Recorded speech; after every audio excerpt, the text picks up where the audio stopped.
On with you, what's good? Welcome back to another episode of DoubleTake Diaries. You already know who it is. It's Sins. Yes, sir.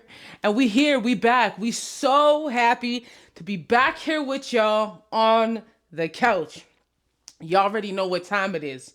Without further ado, let's get into part two of my 2024 recap of hip hop.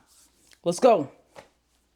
So, I know in part one, we started the video off by giving Cat Williams his flowers and also recognizing that Cat Williams is a motherfucking prophet, and told us that all of you deviants will be catching hell in 2024.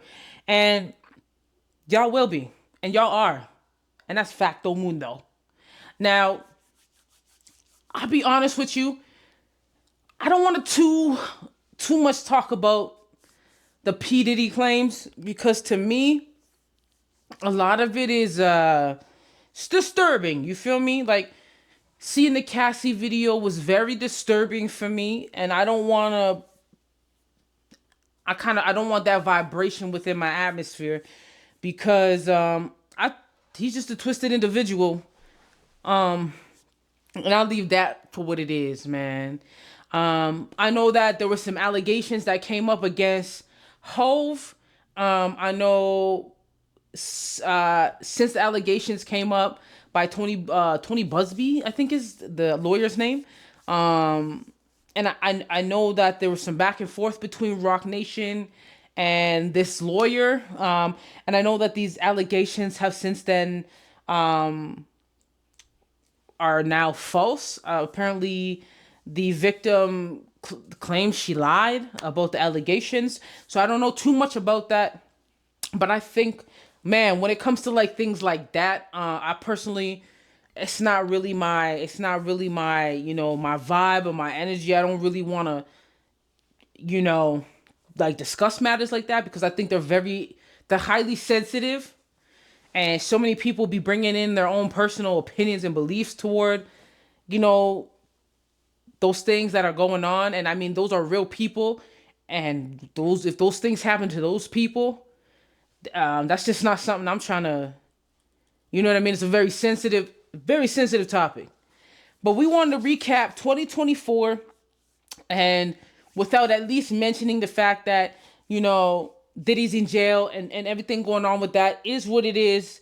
It would be kind of hard not to see that. Shout out to Cat Williams, because like I said, I feel like Cat Williams was really like the prophet that was like, yo, it's about to be a friggin' mess in 2024. And he wasn't lying. So we touched on a couple of the beefs that were happening throughout 2024. Briefly touched on Lotto Ice Spice. Briefly touched on Lupe and Kid Cudi's beef, which I didn't even know nothing about. We did touch on briefly Killer Mike sweeping the Grammys, which salute to Killer Mike. We love that for real hip hop. We love that. But I think a lot of people forgot that Nicki and Megan was beefing. We know Nicki and Cardi was beefing. They was beefing. They was beefing, like seeing each other in public and trying to squabble, trying to square up on each other, trying to rip each other's weaves out. Like, we know Nicki and Cardi, that was real beef. That was real beef. But Nicki and Meg were beefing. And I know in 2019 they was cool, saying nice things about each other in public and blah blah blah. I know they had a hit record together called Hot Girl Summer in 2019. So I mean, it's public knowledge that these two was fucking with each other at one point. I'm not sure where it went left. I'm not sure where it went left. I know Megan dropped her album Hiss, and I know that she had a record on there called Megan's Law, to where the internet saying that she was shitting on Nicki Minaj on that record. I know that the Nicki was online. I know Nicki crashed out over the whole ordeal. I know that she was referenced online, talking about the Tory Lanez incident, and Nikki was very vocal about her support for Tory Lanez. Nikki was like, I know that nigga didn't shoot you in your foot. And I know Nikki also spoke on Megan's deceased mom. Like the beef was getting a little, it was getting not even a little, it was getting super disrespectful.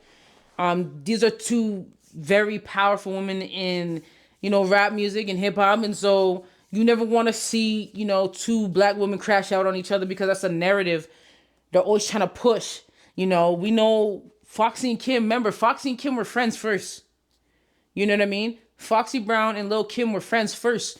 But beef is big money. If you don't think rap beef is big money, Tupac and Biggie never would have happened. You feel me? If Tupac and Biggie never would have happened, man. It's big money. It's big money, rap beef. But it's also, they love pitting women against each other. It's just, there's always going to be someone that's in either camp that's going to fuel some kind of fake beef. You know what I mean? And because historically you see women in rap always going head to head with each other. Like the game tells them that there can only be one. But this is a moment in hip hop in 2024 that I think a lot of people forgot about, and that's just because we're not gonna act like 2024 doesn't belong to Kendrick. Like we're not gonna act like 2024 doesn't belong to Kendrick, but we will get there. I don't want to jump the gun. So as of like Nicki and Megan, it seems like their beef has died out. I don't know if they made amends or just decided to go their own separate ways. Either way, I'm just happy at least these two queens are not at each other's necks. Let's clap for Glorilla. Big Glow. Let's clap for Glorilla, because Glorilla's having one hell of a year. We can't act like Glorilla's not having a hell of a year. I feel like she's got, what's her big record out? I be on TikTok seeing little 6-year-old white girls singing her song. Yeah, I'm Gorilla, what you know about? I be seeing viral, like she's nominated for rap song and rap performance at the 67th annual Grammy Awards. So Big Glow, let's clap for that. Let's clap for Big Glorilla being nominated for 2 Grammys.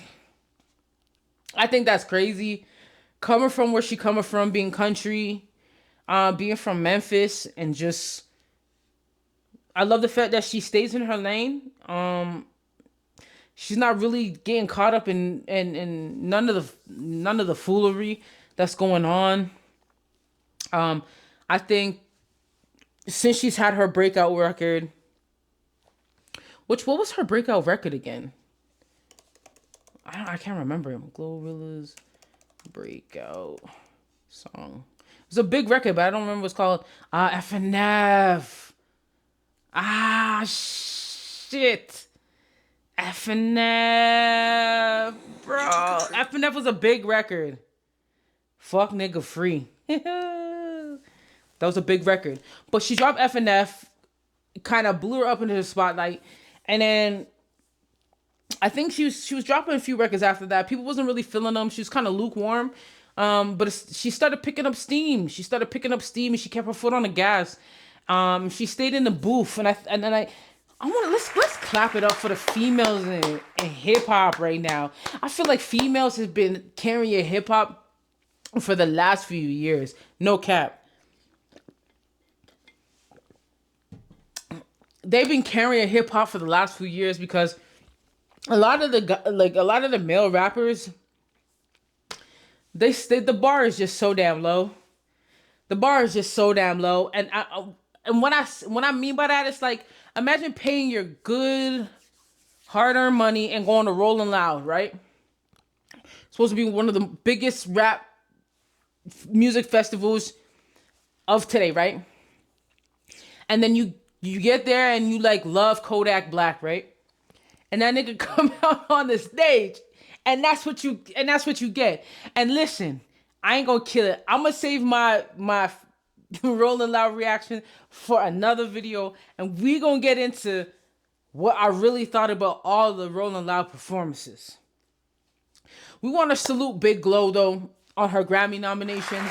I feel like she's building her stage show brick by brick by brick by brick. And I don't know, I can see her doing good for a long time. And again, she's authentic. She really be real she realer than a lot of these niggas. And the culture is craving that real shit. We gonna keep saying that so y'all understand why certain things are happening, why certain records are working, why certain records are no longer working. Because the culture what? Is craving that real shit. Let's keep this going because there's a lot that's been going on this year. There's a lot that's been going on this year. And like I said, we're going to try to get to all of it in part 2. I don't want to waste no time.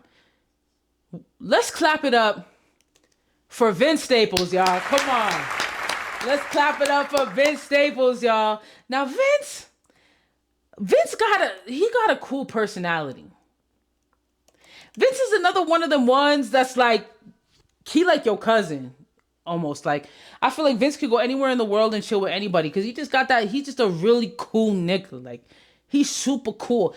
But the reason why I want to clap it up for Vince is because he's been able to pivot to Netflix with his own Netflix series called The Vince Staples Show, man. Let's clap it up for that. They didn't know that hip hop would take it this far. We gotta clap it up for that. I love seeing this young brother step into some new shit. And I believe he just got renewed for his second season. So I think that's amazing. Now, I'm going to be honest with you. I did try to watch the Vince Staples Show. I did. I put it on. I didn't get past half of the first episode. And I'm going to tell you why. Not because I didn't want to watch it. I'm going to tell you why, okay? I just remember this one scene where he got locked up in jail. And this nigga he was locked up in jail with, I don't know if he shit out of his ass and then swallowed. I don't know what happened. I just remember watching that and being like, there was the weirdest shit I'd ever seen. I'm like, if it's going to consist of this, I can't watch this no more. It was no different than when I was watching, what's Childish Danny Glover, Childish Gambino. What's Childish Gambino show? What's that show, TV show called? And I'm not talking about his new movie. His new movie looks funny. It's Atlanta. I started watching Atlanta. It was cool. I was really rocking with Atlanta. It was cool. I was really rocking with Atlanta. And by the time there comes that one episode where they end up in that weird random white person, how that creeped me out so damn bad. And weird shit just started happening. And I was like, I can't watch this anymore. I can't watch this anymore. It's just like it's the same thing with like Jordan Peele. When I try to watch Jordan Peele movies, I feel like it's like some psychosomatic type mind game shit that I can't watch that shit. Like Nope. I put Nope on with my family. I'm thinking, okay, it's gonna be a little thriller, a little horror film. Nothing too crazy, you feel me? And I won't lie, I seen one of them little fucking things pop out, and I said, nope! He knew it. But no, that shit was getting weird. But still salute to our young brothers for switching lanes and still being great and achieving all this greatness. I love it. We gotta clap it up, man. Clap it up for our young brothers, man. Vince Staples, salute to you, my G. Salute to you. Now, if you're seeing this video by now, that means you watched part 1 and you also watched my J. Cole Drake breakdown of first-person shooter mode. The record that sparked everything that's happening in rap music right now in 2024. If you watch those and you like them, then I know you'll like part 2 of my recap of 2024. So please make sure to hit that like, subscribe button, and remember to comment down below. Because without y'all, I'm nothing. And I appreciate y'all. So let's keep going. So we was talking about first-person shooter mode. And we was talking about how Drake and Cole was really popping their shit like Kendrick didn't exist on that record. You feel me? And that record would be what transpired everything. That's what woke up the giant. That's what woke up the goblin. That's what woke up the goon, the boogeyman, Kung Fu Kenny. And that's what fueled him to hop on like that. Future is like that with Metro Boomin. Now, first person shooter mode, we was talking about how it dropped in 2023, right? 6 months later, on March 2nd, 2024, Future, Metro Boomin, and Kendrick Lamar dropped like that. Nobody expected it. Nobody that isn't paying attention. Nobody that's not really a hip hop fan. You feel me? Like that really shook some shit up. Everybody was questioning, like, well, what's Future's beef with Drake? I thought Future and Drake, they have a joint album together or a mixtape or whatever the fuck they call it. I thought they was homies. I thought they was brothers. I thought they was fucking bitches together. I thought these niggas, they was on road together. They was outside together. What happened? What happened? We thought that they was Ace Boon Coons. We didn't know what happened. Right? But we heard Kendrick's verse and we were like, first you seen the record, you seen what Future featuring Metro Boomin, featuring Kendrick Lamar. You was like, yo, this is about to be lit. You had no fucking idea how Kendrick was coming on that. Nobody's seen that.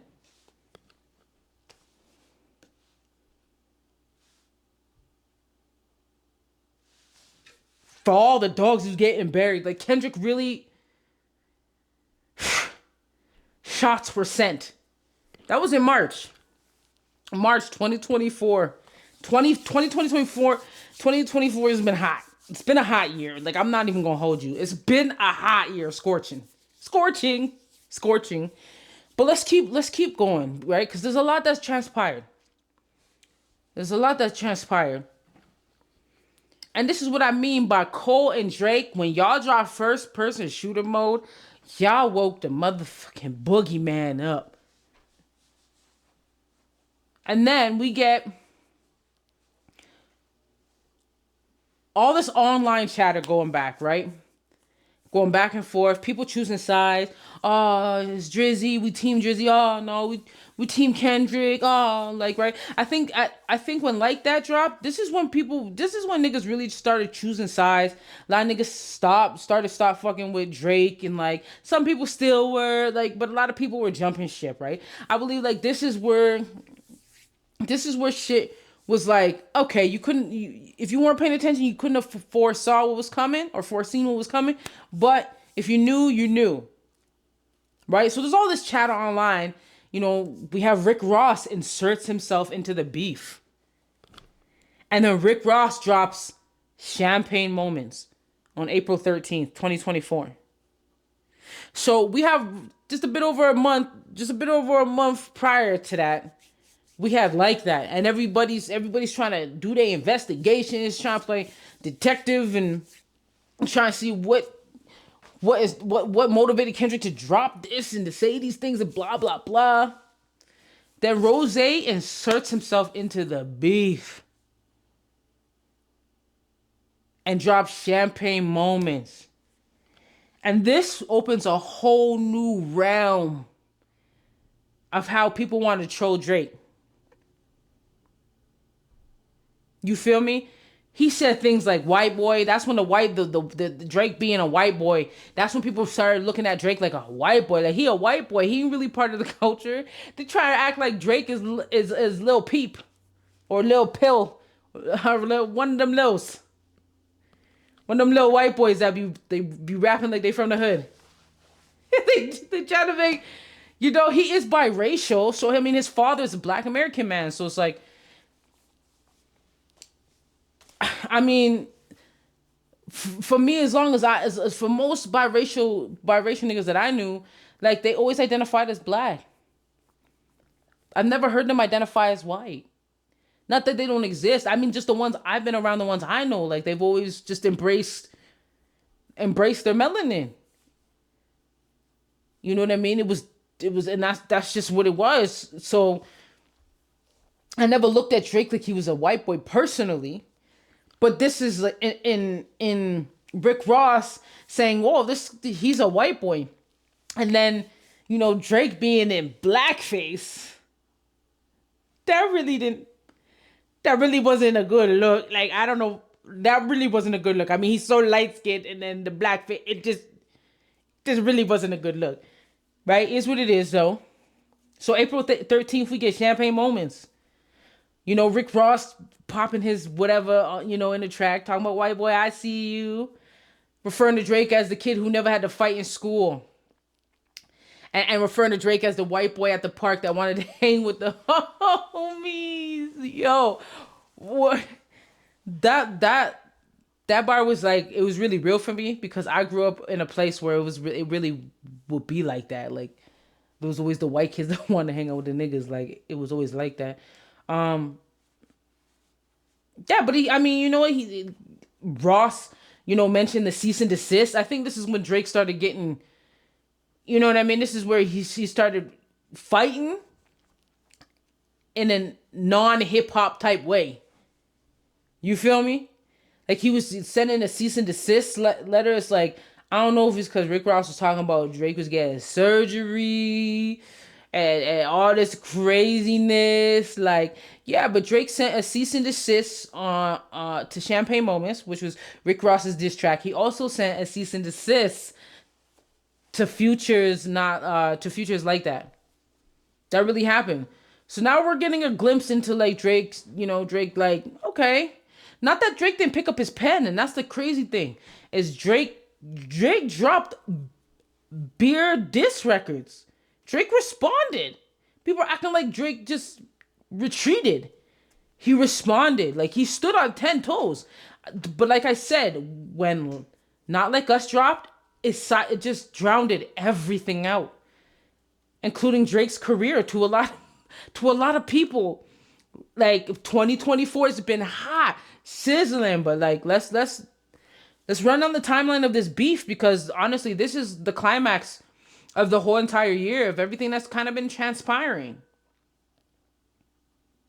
And we're going to talk about, at the end of this, before this video ends, I want us to talk about the importance of what this means for the culture. What this means for hip hop, because hip hop was on the brink of extinction, my nigga. Side note, salute to LL Cool J. Ladies love Cool J. LL Cool J dropped an album, y'all. LL Cool J dropped an album, y'all. It's called The Force. It's an acronym for Frequencies of Real Creative Energy. Released on September 6th, 2024 through Def Jam Recordings. And right now there's a trend going on online where Gen Zers are listening to LL Cool J's album and giving their honest reaction of how he's coming. And they like it. You feel me? They like it. And like I said, because right now the culture is craving real shit. And LL Cool J is he's originator, man, of all this shit. He's the originator of the term GOAT, greatest of all time. That's LL Cool J. And I know a lot gets lost in translation. A lot gets lost just in time because, the game evolves, but that's why we got to protect hip hop at all costs. So huge salute to LL Cool J. And all the artists that featured on, his album, The Force. Let's look up some of these features. I know Eminem was on it for sure.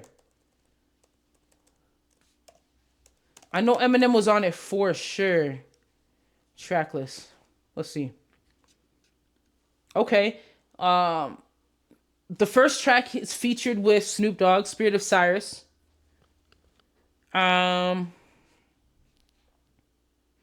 He's got Busta Rhymes on there, Eminem, like I mentioned, Mad Squabbles. I don't know who else this is. He got Rick Ross, Fat Joe. He has Saweetie on there. He has Nas on there. Okay. How many albums is this? I wonder what album is this? Wow, y'all. Let's clap it up for this being LL Cool J's 14th album released today. I don't don't think y'all understand what it takes to put out 14 albums, to put out just one album. It takes a lot out of an artist.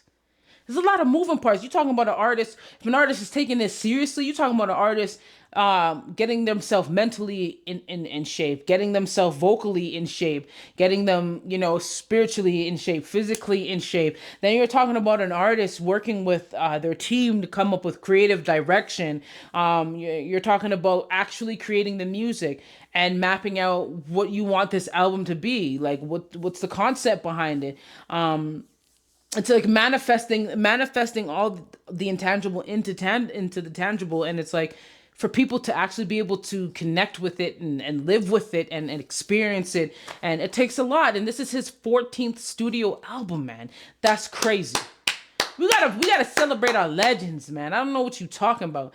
Then this year, because I don't want it to get lost in translation, there's a lot that happened in 2024, and though this year is Kendrick's year, and nobody can change that.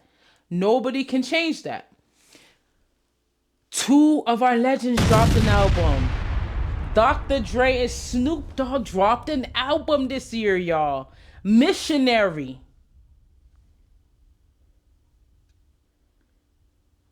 They dropped Missionary, y'all. These niggas are crazy. Part of their merch is they have discs that look like condoms. That's smart. That's smart. They literally got vinyls that look like condoms and CD discs that look like condoms. I like that.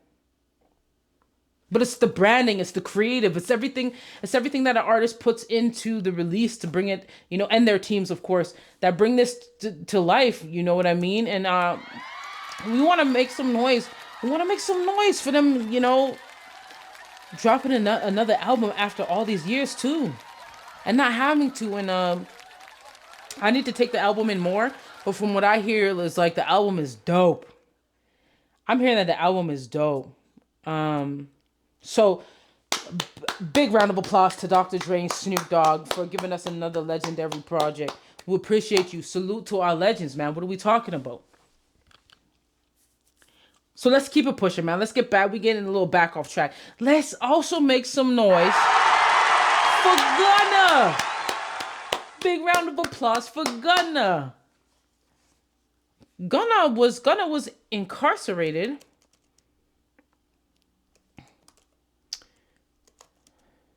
Gunna was incarcerated due to the RICO cases behind YSL and that whole thing with Young Thug, blah, blah, blah. It's nice to see both them brothers home. Gunna was released from jail after he agreed to enter a guilty plea to a gang-related charge, okay? It says, according to his lawyer, Gunna maintains his innocence despite having pled guilty. Okay? His real name is Sergio Kitchens. That is one hell of a name. I'll be wondering what some parents be doing at the time they conceive their children and then give birth. And that's a creative name, Sergio Kitchens. Yeah, okay, yeah. I always be so stunned by some of these rappers' government names, man. Gunna was released from prison. We're so happy that he's home, but Gunna went on a run. Gunna went on a crazy run. Was it this year?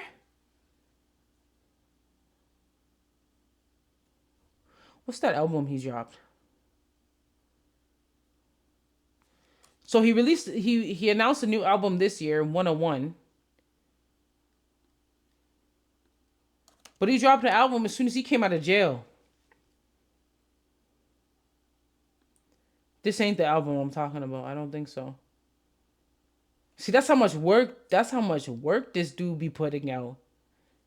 So since he's been released from prison,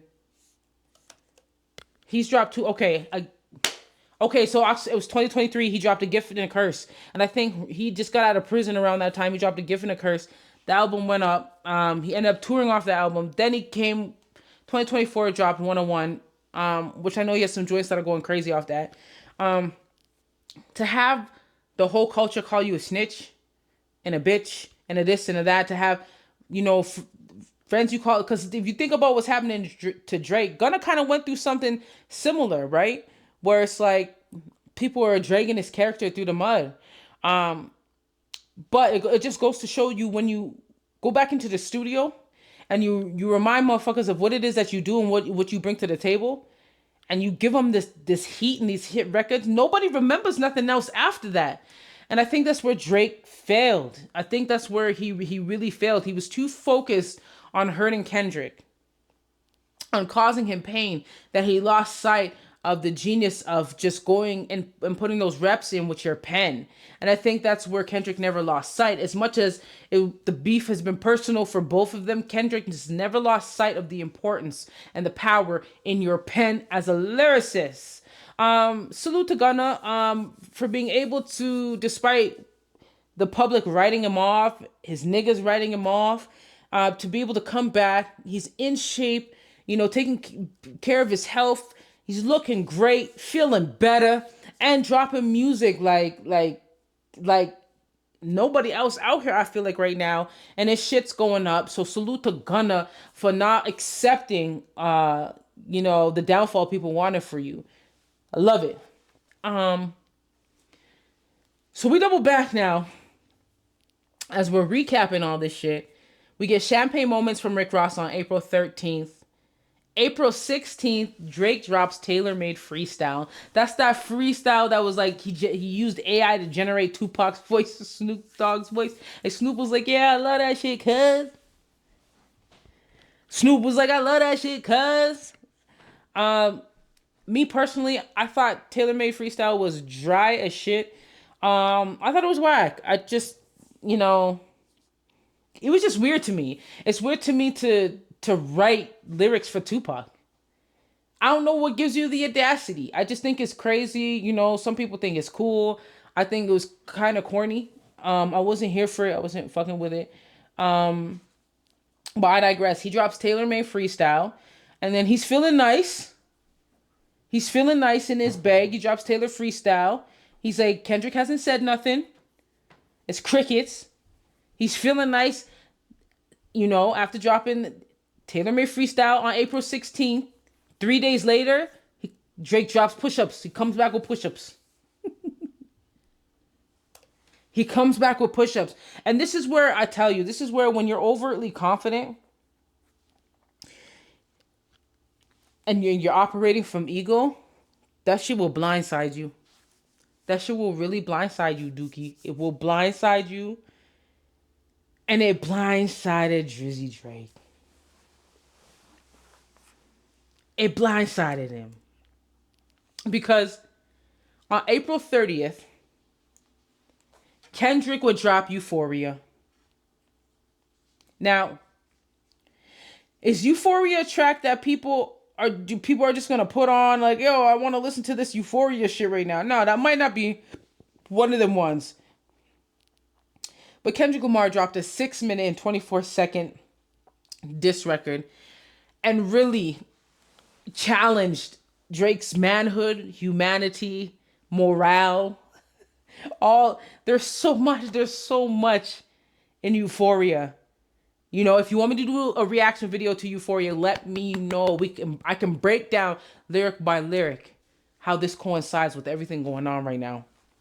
But Euphoria was one of those pieces of art where Kendrick uses foreshadowing as a means to show you, listen, this is who this person is. This is so much so, this is what this person's going to do. It's not hard to guess what Drake's next move is going to be these days. You understand? It's because he's spiraling out of control. And we can see it, right? The once so calculated and masterful dude is bust wide open right now. Pause. Okay? So we get Euphoria on April 30th, right? And then after we get Euphoria, somewhere in there, we get Metro Boomin now. Takes the surgery accusations from Rick Ross's Champagne Moments excuse me, and makes the beat BBL Drizzy. God damn, he makes BBL Drizzy. Would y'all say that's the most disrespectful instrumental of all time? If y'all think that's the most disrespectful instrumental of all time, drop it down in the comments. I really need to know what y'all think about that. I need to know. So he drops BBL Drizzy, leaves a verse open. It says, whatever rapper out there in the world has the dopest verse, drop it on this beat. I'll give you this beat for free, some money. That's gotta be the crit. So now you have all these fucking mediocre motherfucking rappers hopping on this song and having this beat, this BBL Drizzy just going viral. Now, mind you, we still haven't got Not Like Us yet. And BBL Drizzy's going crazy. That was one of the biggest stunts of 2024. A producer dropping a diss beat to a rapper. I ain't never seen, no, you can't make this shit up. You can't make it up. All right, so after that, right? We done got Euphoria. We got BBL Drizzy somewhere in there. Then, on May 3rd, 2024, Kendrick Lamar drops Meet the Grams. Like, shit now?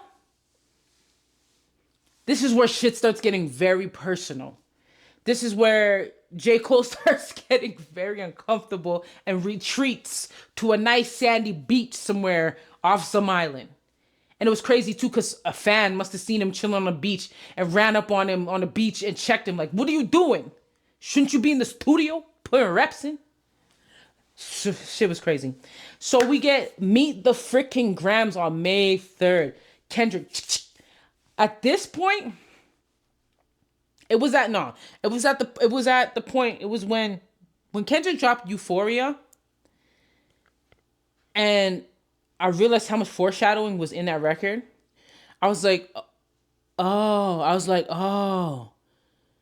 Kendrick's sitting on a gang of shit. My personal belief was Kendrick has studied Drake for so many years and has waited for this moment for so long that he knew exactly how Drake would respond throughout this whole ordeal. He knew all of his soft points, his pain points. So by the time Euphoria hits, I'm like Kung Fu Kenny got... And I'm going to tell you, if there is no first-person shooter, this doesn't happen. Like that doesn't happen. I'm telling you that. First-person shooter, a few of the bars on that record, because a lot of it don't mean nothing. It don't mean nothing to Kendrick, but a few bars on first-person shooter is why Kenny did not hesitate on Like That to crash out on motherfuckers, okay? So we get Meet the Grams on May 3rd.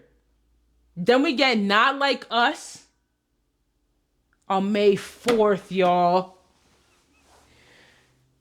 He drops Meet the Grams. Then, boom, nuclear warhead. Boom, 1 day later. He drops Not Like Us. Not Like Us was the most streamed fucking record. It was the most streamed record of 2024. When we looking back now at hindsight, because we in the like fourth quarter of the fourth quarter, like looking back and seeing what that moment, the cultural moment, Not Like Us, it has become. Not just for LA, not just for Compton, for the fucking world, B. It's crazy. It's a nuclear warhead. It's a bomb. He dropped that after Kendrick said, I'm gonna let y'all sit here. Y'all love this dude? Y'all say you love this guy.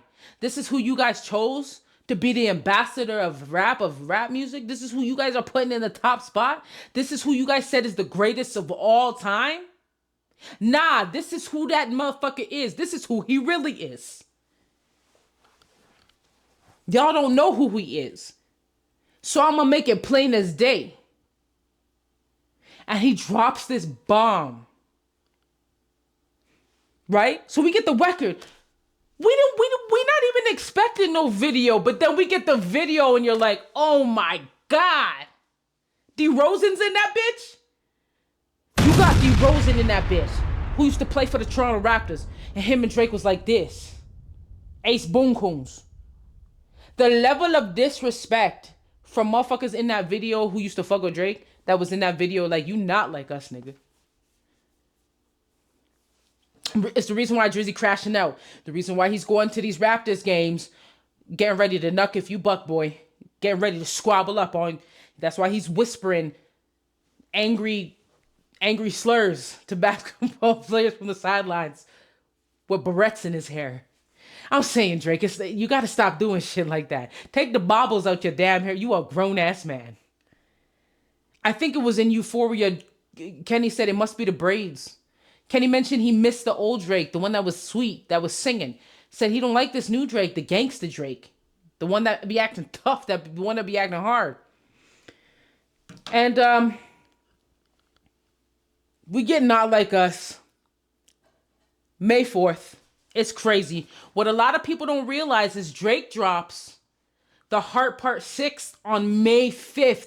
That's how big of a bomb Not Like Us became. It just erupted the whole fucking game, bro.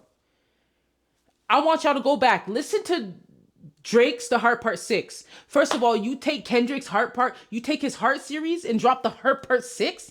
And don't get it twisted. Like, Drake really was spitting on there. There's a reason why it has 24 million fucking views on YouTube.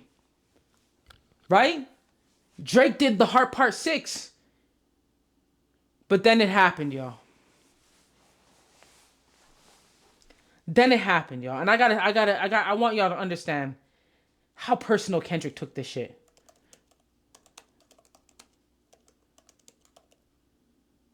This is how much Kendrick wants Drake out of here.